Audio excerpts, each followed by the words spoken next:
Fenomena panik buying terjadi di Kabupaten Aceh Tengah dan Bendera Meriah sejak Rabu siang. Masyarakat terlihat menyerbu sejumlah SPBU maupun pedagang pengecer untuk mendapatkan bahan bakar minyak atau BBM. Kondisi ini dipicu oleh kekhawatiran masyarakat terhadap kemungkinan kelangkaan BBM dalam waktu dekat setelah beredarnya pernyataan pemerintah pusat yang menyebutkan stok BBM hanya mencukupi sekitar 20 hari ke depan. Selain itu, situasi ketegangan geopolitik di Timur Tengah yang dikenal sebagai wilayah penghasil minyak terbesar di dunia turut memperkuat kekhawatiran masyarakat. Konflik ini dinilai berpotensi mengganggu distribusi minyak global. Menanggapi kondisi tersebut, Sales Pertamina Regional Aceh, Misbah Bukhari mengatakan kondisi BBM dalam kondisi sangat aman. Adapun terkait stok 20 hari adalah jumlah energi nasional yang tersedia dari total daya tampung maksimal 25 hingga 26 hari. Mungkin sebagai analogi yang paling mudah, jika kita misal punya motor nih, motor kapasitas tangki kita cuma 4 liter, padahal kita sebenarnya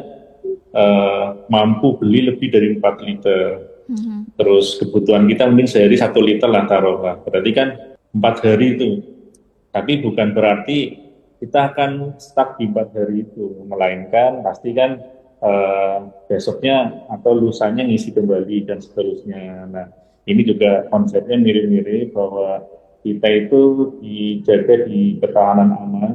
Nah, kita nyebutnya CP ya, coverage day-nya sebesar 20-an hari. Artinya bahwa kita itu kondisinya aman banget nih 20 hari.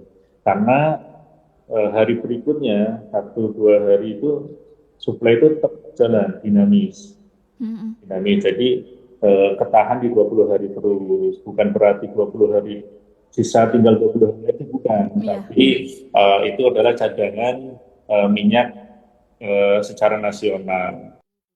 Misbah menambahkan tidak ada masalah dengan ketersediaan BBM saat ini dan pasokan ke tanah air akan terus dijaga oleh BUMN Energi. Pemerintah juga berencana membangun fasilitas penyimpanan atau storage yang lebih besar. Terkait untuk Aceh Tengah dan Bendera Meriah sendiri sebutnya, pasokan berjalan lancar. Kendati pasca bencana hidrometeorologi, banyak jalan dan jembatan yang rusak, namun tetap dapat dilalui oleh mobil tangki pengangkut BBM. Pitra Jayadi, RRI Takengon, melaporkan.